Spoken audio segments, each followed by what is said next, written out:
In section 1.2, we're going to describe the basic properties of each physical state of matter, whether it be solid, liquid, or gas. We're going to distinguish the dip between mass and weight. What is the difference between those two?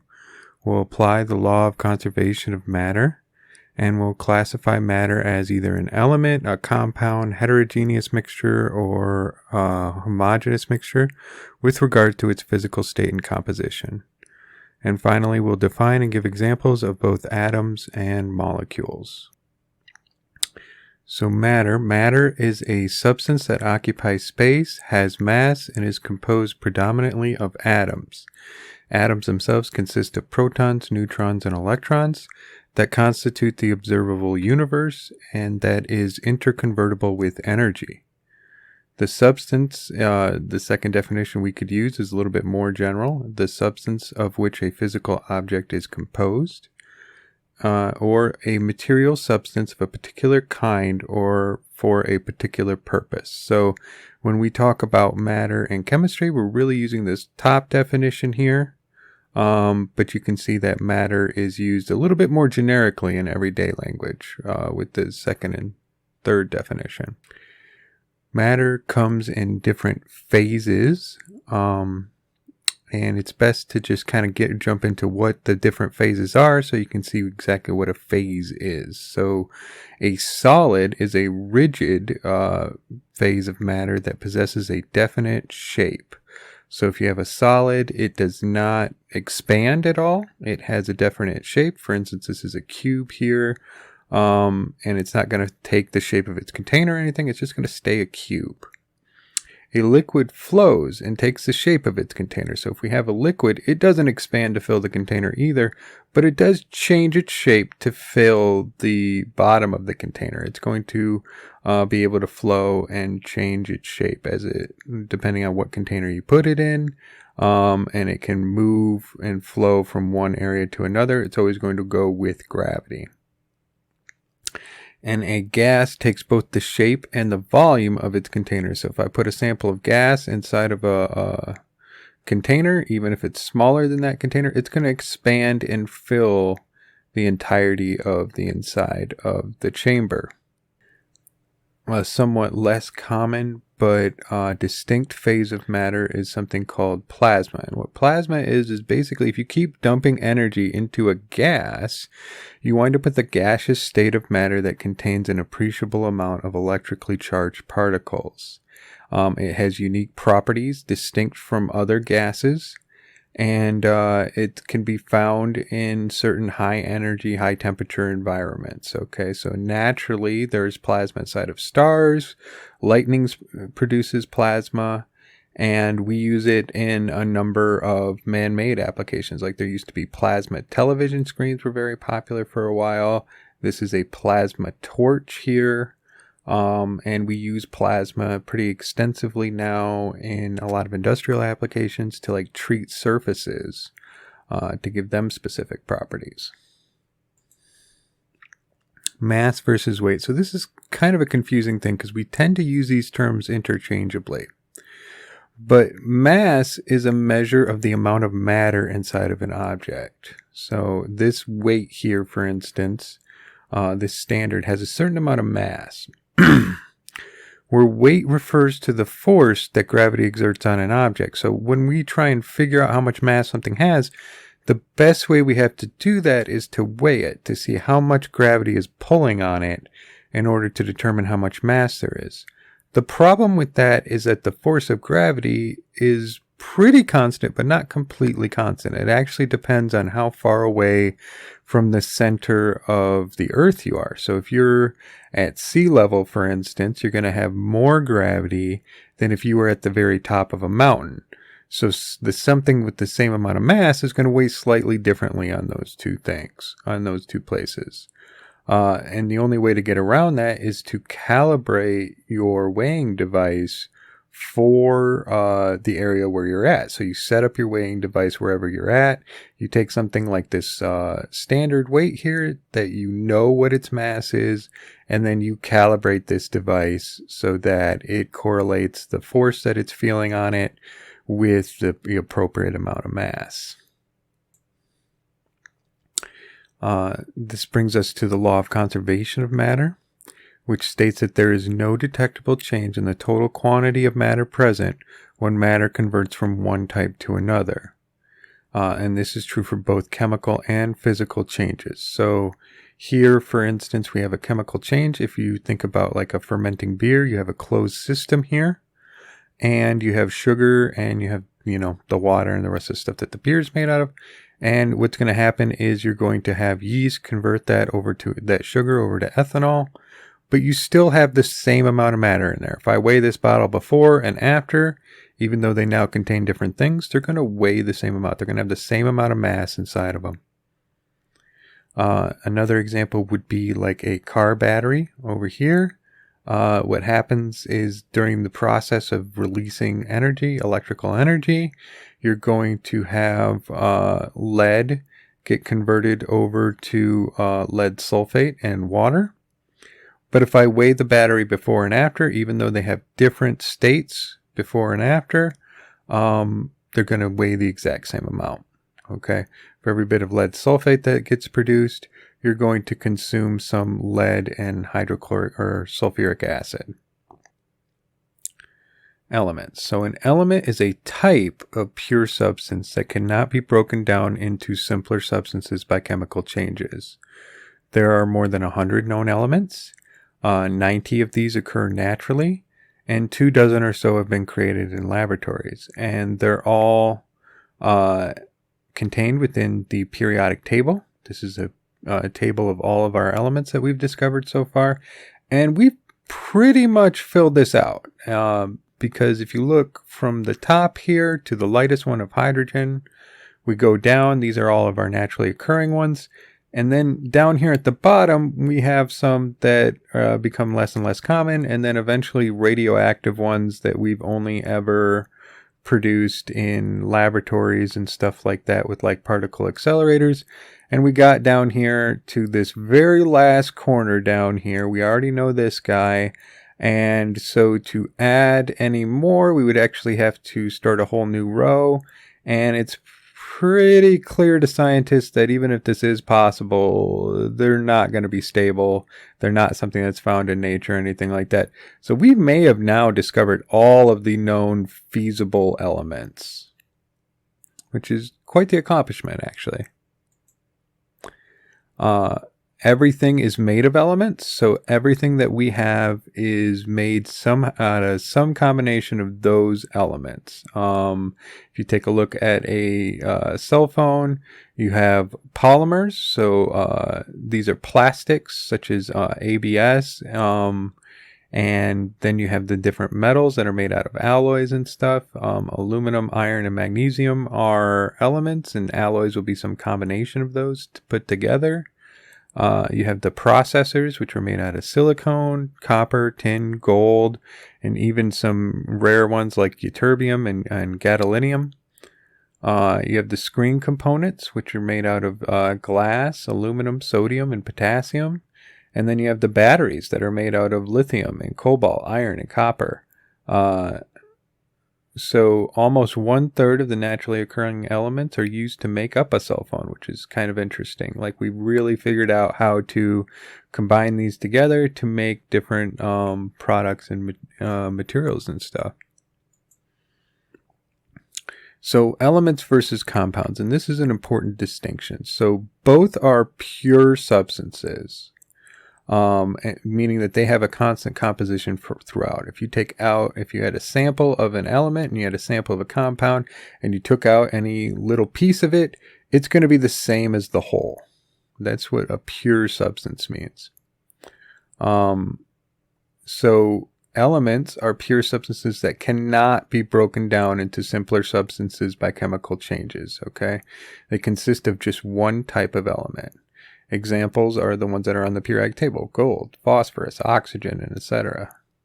Compounds are pure substances that can be broken down into simpler substances by chemical changes. So compounds are what happens when we take elements and we combine them together chemically. All right, they consist of two or more types of elements chemically bound. And examples could be water, sugar, C6H6O6, or gold chloride. The properties of the compounds are different from the uncombined elements making up the compound.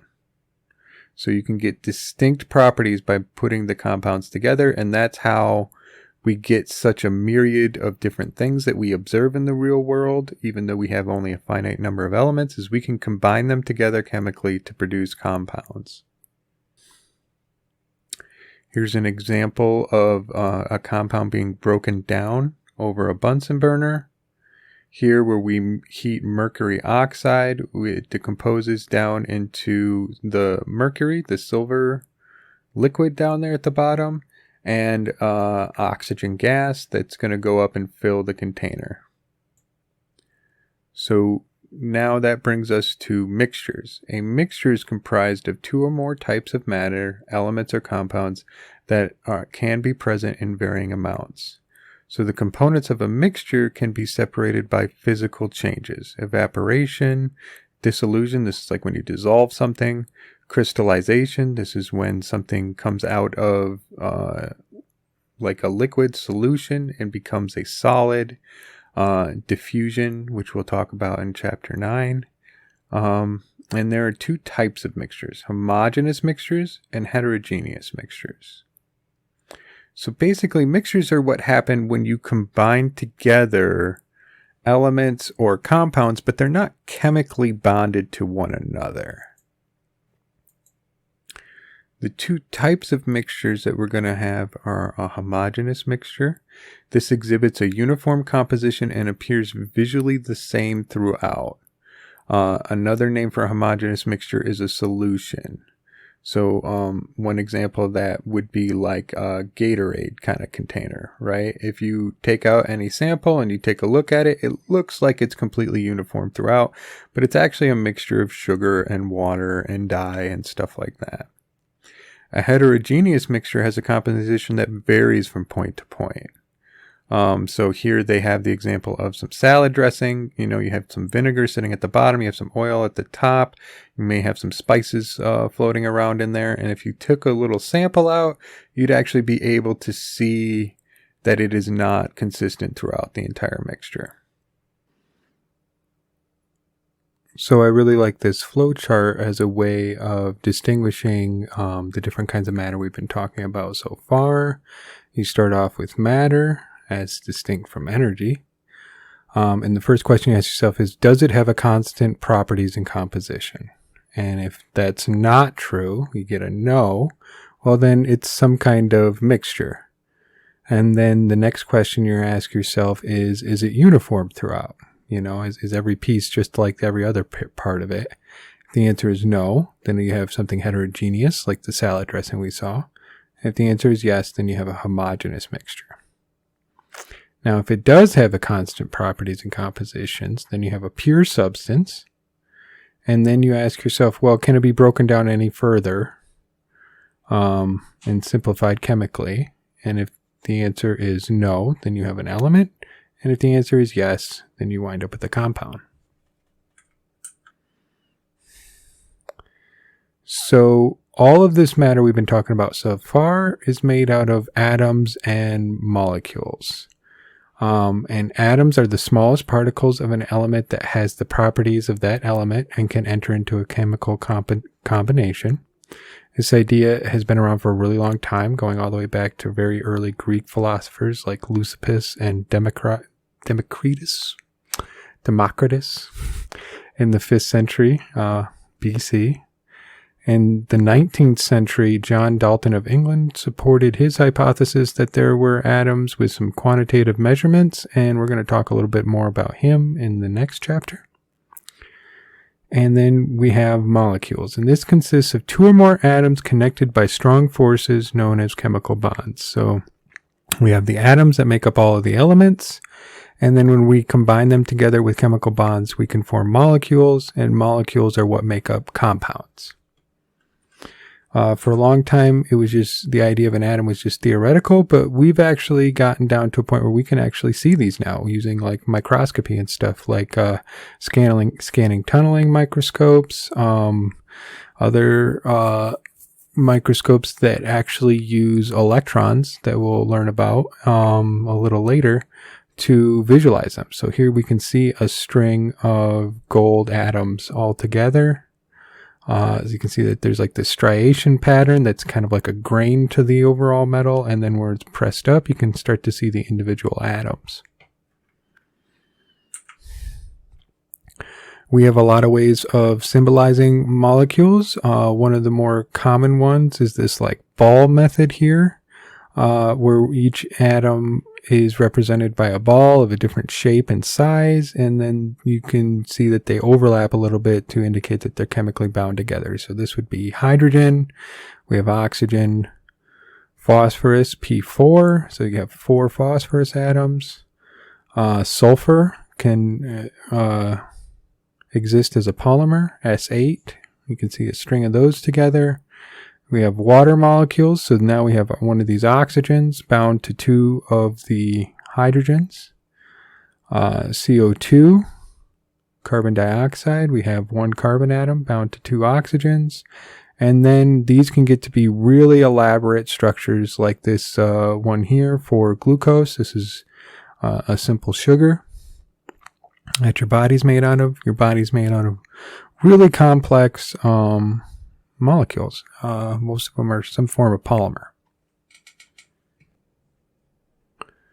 In section 1.3, we're going to identify some of the properties of and changes in matter as either physical or chemical changes.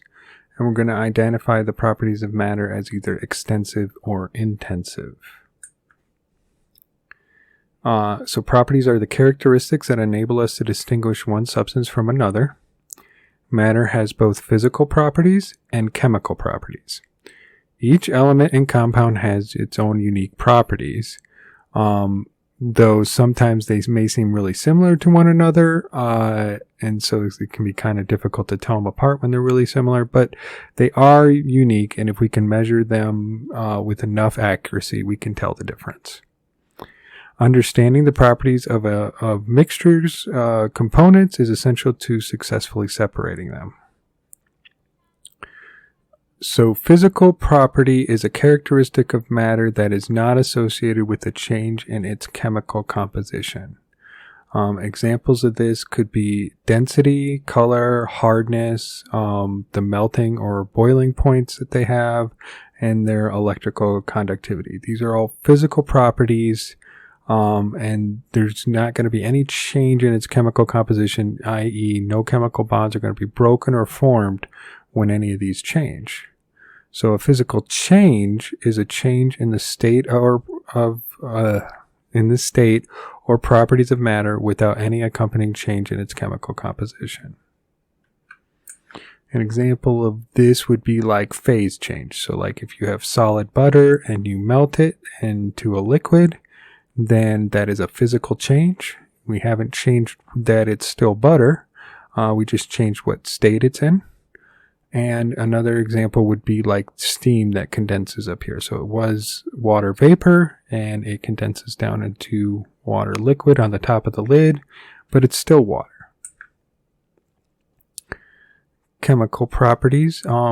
These are the change of one type of matter into another type, or the inability to change. And this is an example of chemical properties. Some other examples are flammability, toxicity, acidity, reactivity, and the heat of combustion. So our examples here is that if you have steel or iron, and you leave it open into the air, it'll eventually rust. But chromium does not actually rust, and that's why we wind up coating a lot of metal parts in it to protect them from rusting. So this shiny stuff you see on like motorcycles or cars and stuff, it's actually a layer of chromium metal over the steel. Here's some examples of other examples of chemical changes. Here we have some copper that's dissolving in nitric acid. When that happens, the copper forms copper nitrate, which is this blue solution here, and it evolves out this brownish gas that is nitrogen oxide. Here you can see that like the phosphorus on the tip of a match has ignited and it's now burning through the wood. So burning is a chemical process. It's a chemical process when you cook meat that changes it from the initial like red-pink color, which is like myoglobin in the blood of the meat, to that brown color that you see later. That's the oxidization of that myoglobin. And the same can happen with fruit, with like say bananas. You have oxidation of this outer material here that leads to those little brown spots and stuff. And there's still a chemical process that's happening on the inside where enzymes are actually starting to break down some of the complex carbohydrates into simple sugars, which is why they start to get sweeter. So this diamond you're going to see on bottles for chemicals and on other signage that indicates hazards. And it's important to kind of understand at least the broad strokes of what this is about. So over here in the blue, these are going to be your health hazards. Typically, like how toxic is it? Maybe it could be a carcinogen or something. That's going to be indicated by this number here. Red is how much of a fire hazard it is, how flammable it is. And yellow is going to indicate its reactivity. And often this can indicate whether or not it's going to spontaneously catch fire or explode or something like that. And you can see the various values and what they mean. But in general, the larger these numbers are, the more dangerous it is. For instance, a 4 over here in reactivity means that it may just detonate and explode. And then you're going to have specific hazards are going to be indicated by symbols down here. Okay. For instance, this W with a cross through it means you can't mix it with water. It may explode if you do that, right? And then you have oxidizers, whether it's an acid, whether it's a base, corrosive, and even if it's radioactive. Those are all things that can be indicated by this bottom one down here. In particular, you want to be very careful with anything that has a 2 or a 3 or higher here. There's actually even another one up here, the level 5, and level 5 requires very careful consideration when you're going to use it in any kind of laboratory. Okay, extensive versus intensive properties. So extensive properties depends on the amount of matter that is present. Okay, so this property is going to change when you have a larger system. You have more of something. Okay, so examples of that would be mass, volume, or heat. Right, so if I double the amount of sugar I have, then I'm going to double its mass, right? And it's going to occupy more volume, right? And say if I have something that's producing heat, like a fire or something like that, if I have more fire, I'm going to produce more heat. Now, intensive properties do not depend on the amount of matter that is present. So this is things like density and temperature, right? If I have sugar in a glass and I add more sugar to it, I'm not going to change its density. It's going to have the same density because the mass and the volume both increased to maintain the same density. And temperature, right? If you are inside of a house and you have a certain temperature and then you close the door to a room, well, now you're in a smaller system, but the temperature still remains the same. One important thing to note is that the periodic table is actually laid out according to certain properties. And this is found most often in the columns here. So each one of the groups or columns are going to have similar properties. So down here, you're going to see all these have similar properties. Here, these guys have similar properties. Similarly, as you go down, and you may even be able to kind of recognize this as you look at them. For instance, copper, silver, and then gold all have similar properties. They're all shiny metals, right, that are very malleable. Similarly, you have nickel, palladium, and platinum. They're all shiny metals that actually look quite similar to each other, like kind of silvery and stuff. And then that's kind of true as you go down most of these columns, although you do see some break. Like for instance here, where you have the metalloids and stuff, these ones down here are kind of similar to each other. And these ones up here are going to be similar to each other, but not necessarily across these two, this boundary right here. In section 1.4, we're going to explain the process of measurement, identify the three basic parts of a quantity, describe the properties in units of length, mass, volume, density, temperature, and time, and then perform basic unit calculations and conversions in the metric and other unit system. So let's go over some measurement basics. Measurements provide the information that is the basis of most of the hypotheses, theories, and laws in chemistry. Every measurement provides three kinds of information. You're going to have the size or magnitude of the measurement. This is going to be a number. You're going to have a standard of comparison for the measurement. This is going to be a unit. And then we're going to have an indication of the uncertainty of the measurement.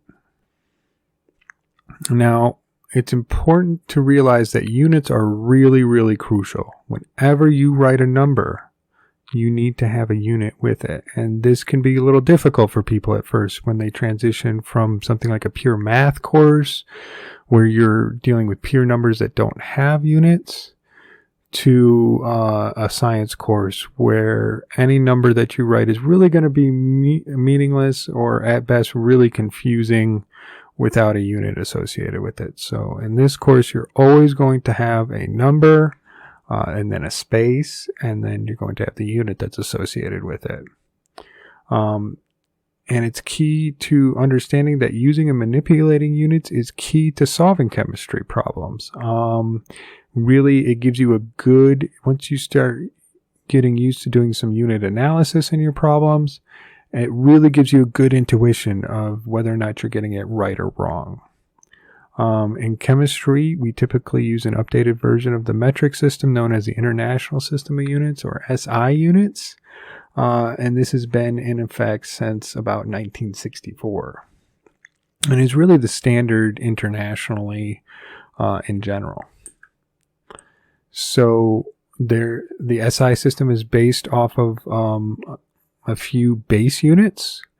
We have length, which is given in meters with a symbol of lowercase m. Mass is done in kilograms. Time is done with seconds. Temperature is Kelvin, which we'll talk about in a little bit. Electrical current is the ampere or the amp, which has a capital A. The amount of substance of something is a mole. And the luminous intensity is the candela unit, or CD. And then when we want to talk about fractions of one of these units, it's given a prefix, and all these fractions go by the tenth. Okay, so a tenth of a meter is a decimeter. You're going to put a D in front of that little m. It's going to be 1/10. And then 1/100th is going to be a centimeter. And then you can have 1/1000th of a millimeter. And then you'd have a micrometer and a nanometer, a picometer, and a femtometer. These smaller ones here aren't used quite as often, but you'll see them pop up from time to time. For instance, chemical reactions actually happen at the femtosecond time scale. So they happen really, really fast. If you want to go larger, there are a set of prefixes for that. So, for instance, 1,000 meters is going to be a kilometer, and you're going to multiply by a factor of 1,000. A million meters is going to be a megameter. Okay,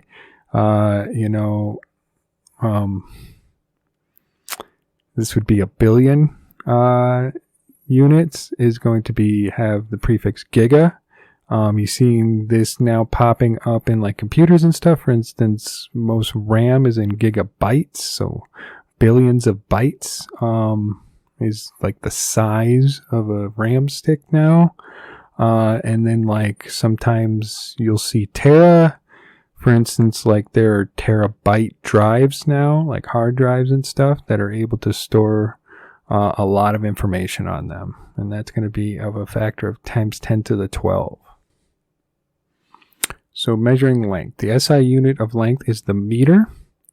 And we're kind of always constantly refining what the definition we have for these units are, because we want something that's really rock solid, that isn't really, you can't really quibble over what exactly a meter is. So it was originally intended to be 1/10,000th of the distance from the North Pole to the equator.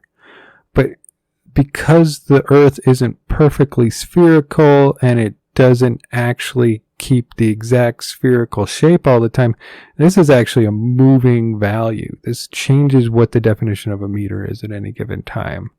And it's now, a meter is now defined as the distance light travels in a vacuum in a very specific fraction of a second.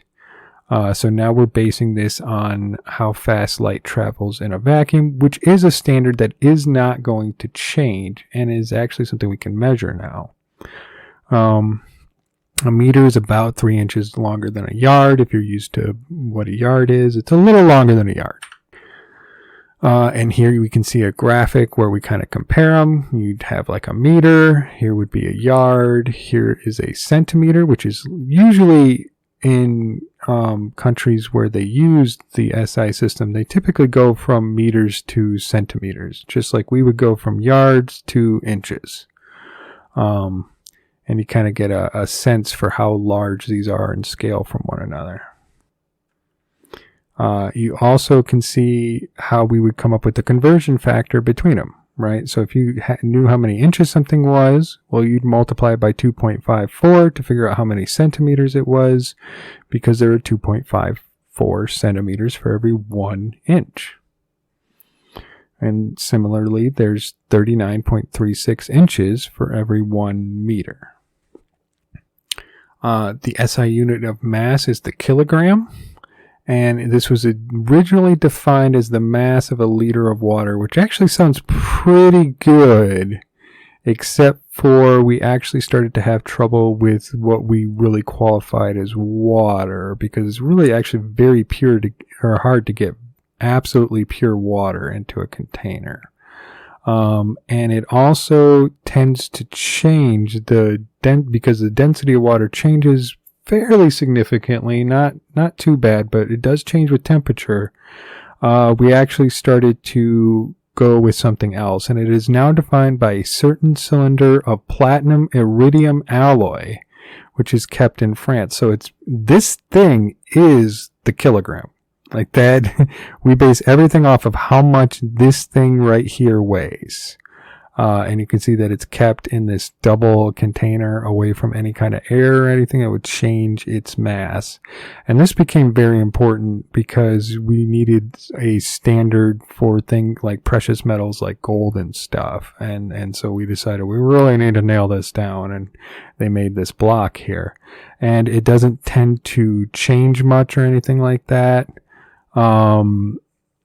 In its mass or anything like that, although it is actually losing a little bit of mass as time goes on.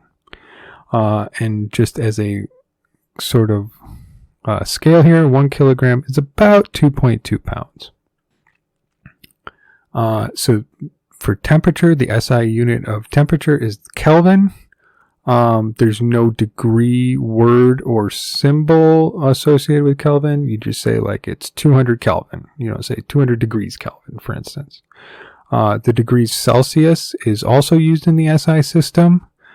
Celsius degrees are the same magnitude as those of Kelvin, but the two scales place their zeros in different places. So 0 degrees Celsius is the point at which water freezes, but that's actually 273.15 Kelvin. And water boils at 373.15 Kelvin, but that's actually 100 degrees Celsius. So for this reason, Celsius is a little bit more practical to use most of the time. Freezing is 0, boiling is 100. So let's say the temperature outside is going to be, a little negative of degrees Celsius. It could get that cold, but it's not really going to go above 100 degrees Celsius. We don't really see it where all the water starts boiling. So it gives you kind of a good sense of scale. But the reason why Kelvin was set up is because Kelvin is actually an absolute standard. So 0 degrees Kelvin is the coldest that anything could ever be. And when it says that they're the same magnitude, what that means is that if something goes up by 1 degree Kelvin, it's also going to go up by 1 degree Celsius. Those two units are the same size, which isn't necessarily true for Fahrenheit. 1 unit of Fahrenheit is actually, let me think here, it's 5/9 of a degree Celsius or a degree Kelvin. The SI unit of time is the second. Smaller and larger time intervals can be expressed with the appropriate prefixes, but typically you're going to see the things that you're really used to of hours, days, and years, where these are all based on 60, right? 60 seconds to the minute, 60 minutes to the hour, 60 or 24 hours to the day, 365 days a year. It's kind of interesting where the 60 comes from. That actually is from like ancient Babylonia, and it's because 60 it can be conveniently divided by a lot of numbers evenly, right? You can divide it by 1, you can divide it by 2, you can divide it by 3, you can divide it by 4, 5, or 6. So it kind of made the math easy to use 60 as the base. Now, there are a lot of things that we might want to measure, and we need a unit for all of them. And obviously, I only gave you 7 so far. But actually, all the other units that you're going to see can be carefully or cleverly derived from those units. So here, an example of that would be volume, the measure of the amount of space occupied by an object. This could be derived from the meter, where the standard unit would be the cubic meter. And then we can derive other units from that. So let's kind of picture that for a second. So if I have just 1 meter, and I want to talk about the volume, well, then I start picturing a cube that's a meter on each side. And this is now a square meter, and that can be my basis for volume. Then I could picture that square meter is actually made out of a bunch of cubes. Each one is a centimeter on each side. And I would wind up with, what would that be? 100,000 of these cubes inside of a square meter, right? And then I could picture taking out that square meter, and it's going to be equal to 1 milliliter. So 1 cubic centimeter is the same as 1 milliliter. And if I had just 1/10 of it, right, which is I guess what this picture is actually showing us here, this is 1 deciliter here, that's going to be 1 liter. So just based off of the meter, I now have derived the square meter. I can picture taking off 1/1000th of that, and having a square decimeter. I call that a liter. And then I picture taking off 1/1000th of that. I have a squared centimeter, and I can call that a milliliter. The density of a substance is the ratio of the mass of a sample of the substance to its volume. So we have density is equal to mass divided by volume. The standard SI unit for density is kilograms per cubic meter. Commonly used density units based on the states of matter. So we can take this unit here as our base unit, and we can have other ones that are more convenient for us. Like, for instance, we can talk about grams per cubic centimeter. We know that a cubic centimeter is the same as a milliliter, so you can talk about grams per milliliter. We're going to see that later on in our labs. And then when the numbers start to get really kind of small for gases, because they're not very dense, we can start talking about grams per liter. Have a little bit larger volume so that this gram number isn't quite so small. We're not going to have to deal with such small values. In section 1.5, we're going to define accuracy and precision, distinguish between exact and uncertain numbers, correctly represent uncertainty in quantities using significant figures, and apply proper rounding rules to compute quantities. So being absolutely certain of a value is actually a very rare thing. And the only way to actually do this is through counting. So you can say that there's 1 egg, 2 eggs, 3 eggs, but the second you start talking about how much mass, say, of eggs you have, like I have, or how much weight of eggs, you know, like I have 3 pounds of eggs or something like that. You don't have exactly 3 pounds. You may have 2.99 pounds. And if you measured it even more carefully, you might find you have 2.993 pounds of eggs. So you can't absolutely be certain unless you're counting a discrete unit. The result of counting measurement is an example of an exact number. The numbers for defined quantities are also exact. For instance, 1 foot is exactly 12 inches because we said 1 foot is exactly 12 inches. And we can say that 1 inch is exactly 2.54 centimeters just because we say that this is true. So we can define things to be exact, or we can count them. Other than that, all numbers have some level of uncertainty with them. So uncertainty is a common thing. Quantities derived from measurements other than counting are uncertain to varying extents. These numbers are not exact. There are always practical limitations of the measurement processes that we use. A measured number must be reported in a way to indicate its uncertainty. In general, when recording a measurement, you are allowed to estimate 1 uncertain digit. So let's see what that means. So here, for instance, we have a graduated cylinder. It has 20 here, it has 25 here, it has 5 markings in between. So each one of these is 1 milliliter. So here we don't have 20, this is 21, this top line here would be 22. We get to estimate between the two. So I could say maybe that's a little closer to 22, so I can say maybe it's like 21.7 or something like that. So I get 1 estimate between the graduations, and that is the best that I can do using this instrument. On the previous slide, if 1 recorded the volume in the graduated cylinder to be 21.6, remember we estimated this last value, so you might estimate a 6 where I estimated a 7. 2 and 1 are certain digits, so it's not debatable that it is larger than 21 and less than 22. But 6 is the estimate.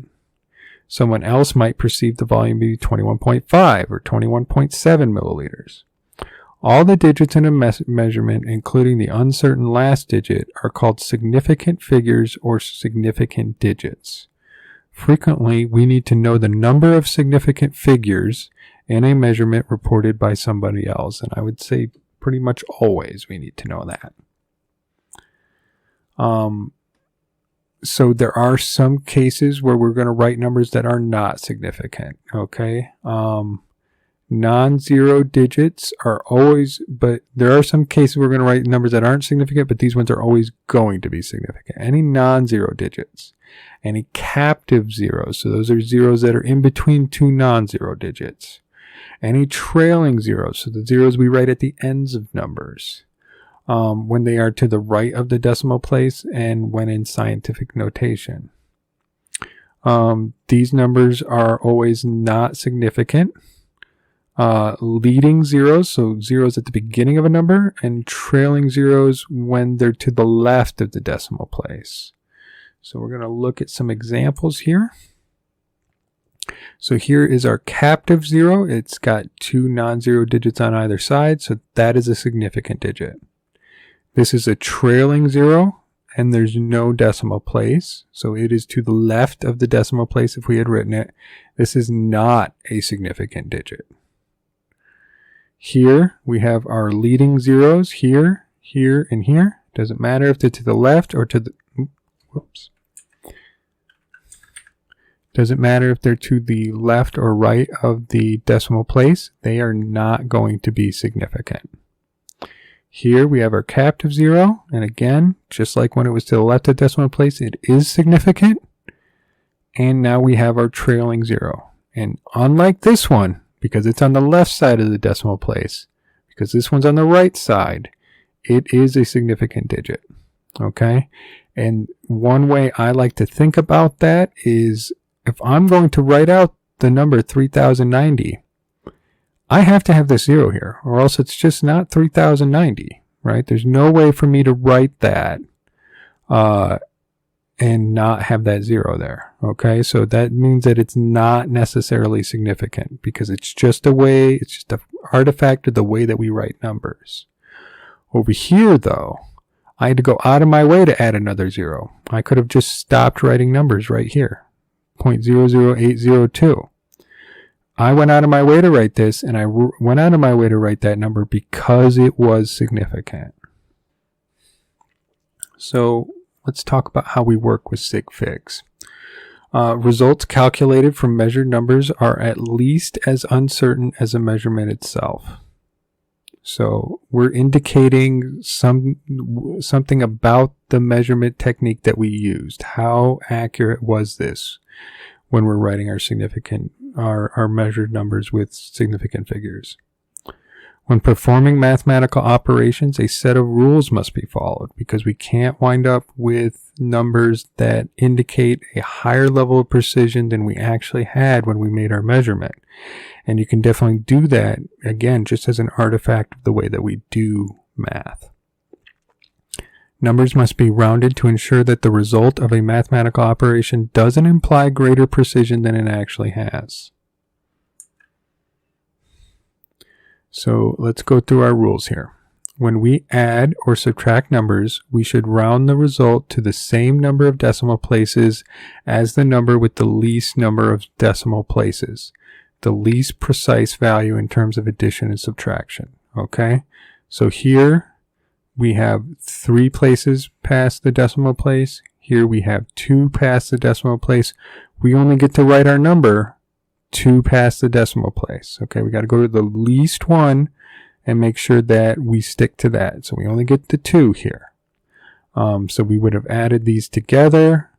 We would have gotten a 7 as the last digit, but we round that up to get 0.78 grams.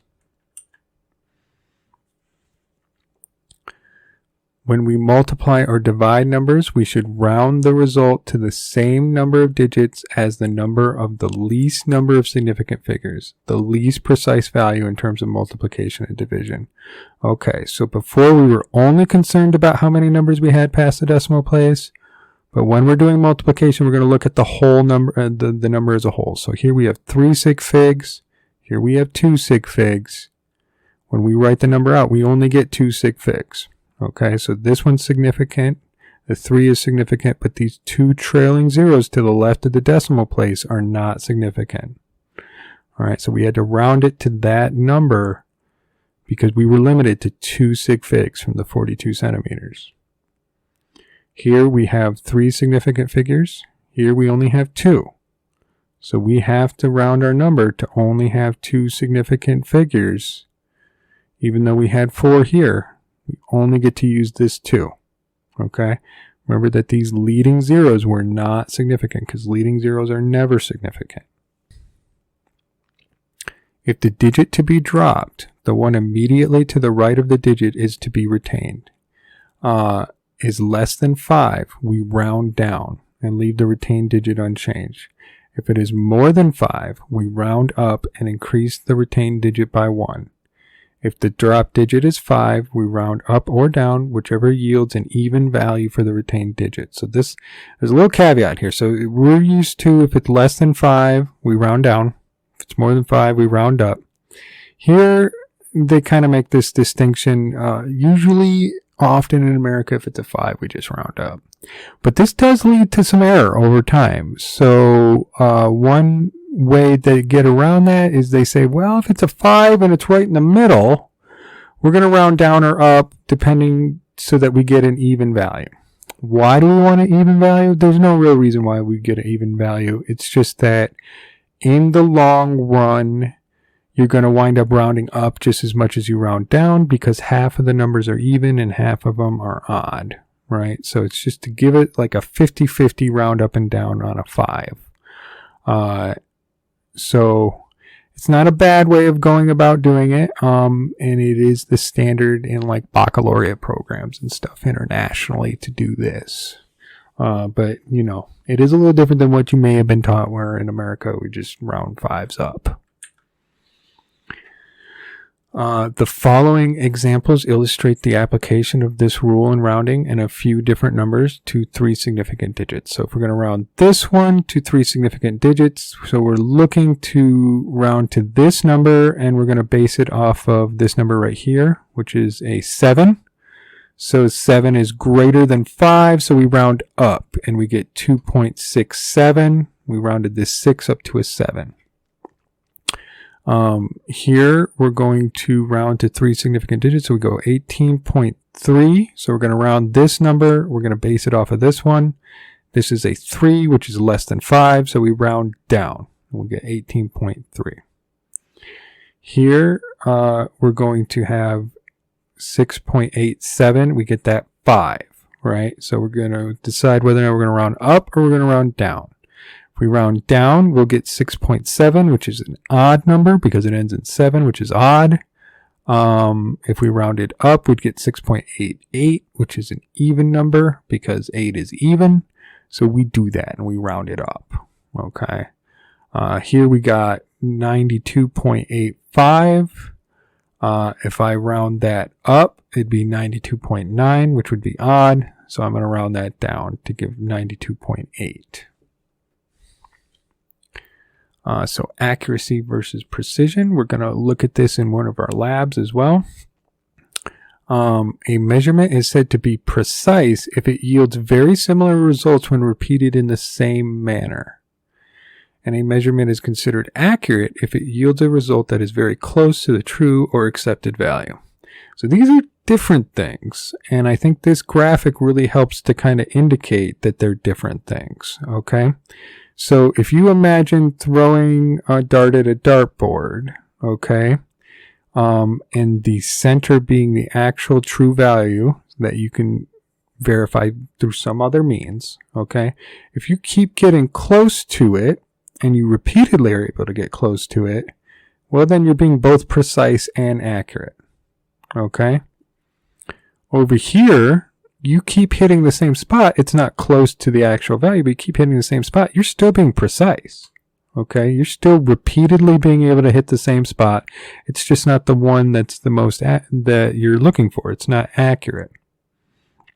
Where over here, you're far away from being accurate, and you're not able to repeat it. So if you can't repeat it, then you're not being precise either. Okay? So accuracy is how close we can get to an actual true accepted value that you may or may not know. And precision is how well you can repeat and get the exact same result when you make the exact same measurement over and over again. In section 1.6, we're going to explain dimensional analysis, sometimes called the factor label approach to mathematical calculations.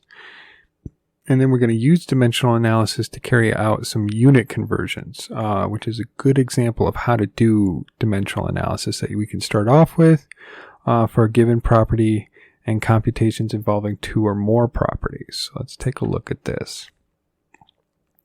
So a quantity of interest may not be easy or even possible to measure directly, but instead must be calculated from other directly measured properties and appropriate mathematical relationships. So this is very common. We can't necessarily measure something right directly. For instance, we can't necessarily measure density directly. We can measure mass and volume and then calculate what the density is. The mathematical approach we will be using is known as dimensional analysis. Dimensional analysis is based on the premise that the units of quantities must be subjected to the same mathematical operations as their associated numbers. So, let's take a look at dimensional analysis from the perspective of conversion factors. A conversion factor or unit conversion factor is a ratio of 2 equivalent quantities expressed with different measurement units. Okay? So, when we're converting between 2 units, what we do is we start with just a fact. Okay, so it's a fact that there's 2.54 centimeters is equal to 1 centimeter. And then we can express those as ratios. Okay, so I can literally read this as 2.54 centimeters per 1 inch, or I can read this as 1 inch per 2.54 centimeters. Okay, and this is 2.54 divided by 1 divided by 2.54. So we get our ratio, and there's a whole bunch of them that we can get, right? So there's all kinds of different true facts out there, and you can actually just like Google these, or, you know, write down a little scratch paper to be able to know different facts of what equals something else. And anytime that you just need any kind of fact to be able to convert between them. For instance, if you know how many pounds are, you want to know how many kilograms, you could just start with the fact like 1 kilogram is 2.2046 pounds, right? Once you know the fact that's going to allow you to convert between them, you just go ahead and use that ratio to do that. So say you have 34 inches and you want to know how many centimeters that is. You go 34 inches times 2.54 centimeters, and then you put the inch down here in the bottom, okay? And just like you saw when you were learning fractions and stuff, you actually are able to cancel these units. So this inch that is in essentially the numerator of this fraction is going to cancel with the inches at the bottom. And the unit you're going to be left with is going to be centimeters. And then you're going to get 86 centimeters. Okay, and you're going to be able to see a lot of examples of this in our homework and the solution guide that I provided you. So temperature refers to the hotness or coldness of a substance. Okay, and we already talked about there's different ones. So we have our Celsius scale, we have our Fahrenheit scale, and so we can see that if there's 0 and 100 is where water freezes, where water boils, that's 100 degrees. And that if in Fahrenheit it freezes at 32 and boils at 212, well, there are 180 degrees here, but there's only 100 degrees here. So we can see that the unit of Celsius is a little bigger than the unit of Fahrenheit, okay? And we can use our dimensional analysis to allow us to convert between them, because that's important for us because we live in America where everything's in Fahrenheit. So we can do that. The SI unit of temperature is Kelvin. We mentioned that. Unlike Celsius and Fahrenheit scales, the Kelvin scale is an absolute temperature scale. 0 Kelvin corresponds to the lowest temperature that can theoretically be achieved. Okay, so on the Kelvin scale, water freezes at 273.15 Kelvin and water boils at 373.15 Kelvin. 100 degrees Celsius covers the same temperature interval as 100 degrees Kelvin. Okay, so that means that the change in temperature in degrees Celsius is going to equal the change in temperature in degrees Kelvin, but that's not true for Fahrenheit. Now, to interconvert between them, between Celsius and Fahrenheit, it's a little tricky. And that's because 0 degrees Celsius is not 0 degrees Fahrenheit, okay? 0 inches is 0 centimeters, 0 grams is 0 pounds, but 0 degrees Celsius is not 0 degrees Fahrenheit because we're allowing for negative numbers with these scales, okay? So their conversion equations get to be a little bit more complicated. So if you want the temperature in degrees Fahrenheit and you have the temperature in degrees Celsius, first you have to multiply by 9/5. That's because there's 9 degrees Fahrenheit for every 5 degrees Celsius. That's because there's 180 degrees Fahrenheit that we saw before for every 100 degrees Celsius here. That they're just reducing that ratio down. And then we're going to have to add 32 degrees Fahrenheit. And so this is the difference between the 0 of Celsius, right? 0 degrees Celsius is 32 degrees Fahrenheit. So we have to add that in when we're converting between them. If we want the temperature in degrees Celsius, and we know it in Fahrenheit, we have to subtract out that 32 degrees Fahrenheit, and then we have to multiply by 5/9 this time. So the reverse of this guy.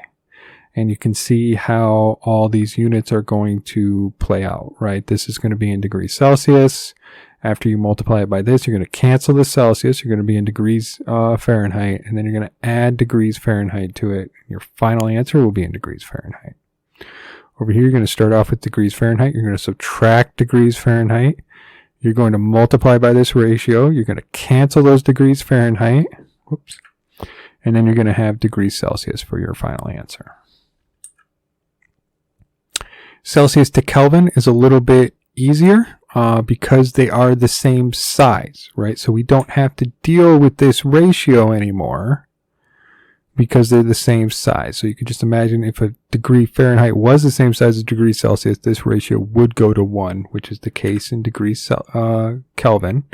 So now all we have to do is deal with the difference in their 0. Okay, so 0 degrees Celsius is 273.15 degrees Kelvin.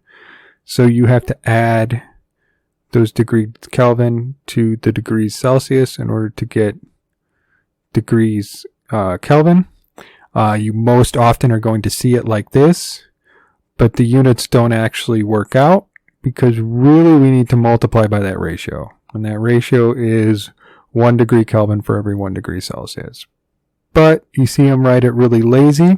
I did mention this in one of the homework problems. You can see where I worked it out the proper way. And that's what's happening with these units here when you see that written. And I've seen that written in, it seems like every science textbook I've ever seen. They never cover that.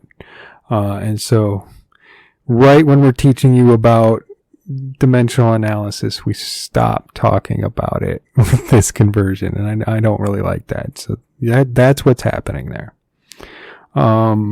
So you have your temperature in degrees Celsius. If you had degrees Kelvin, you're just going to subtract that 273.15. And here you can kind of graphically see what's happening with these different scales. And you can also note that negative 40 degrees Fahrenheit is the same as negative 40 degrees Celsius. There's actually a clever way of using that fact to interconvert between them and have a different formula as well for this. And maybe I will post a slide with that too. But this is also interesting right here, that they just happen to correspond at negative 40 degrees Fahrenheit, negative 40 degrees Celsius. Otherwise, you can see the difference between them here. Say 0 degrees Celsius is 32 Fahrenheit, is 273.15 Kelvin.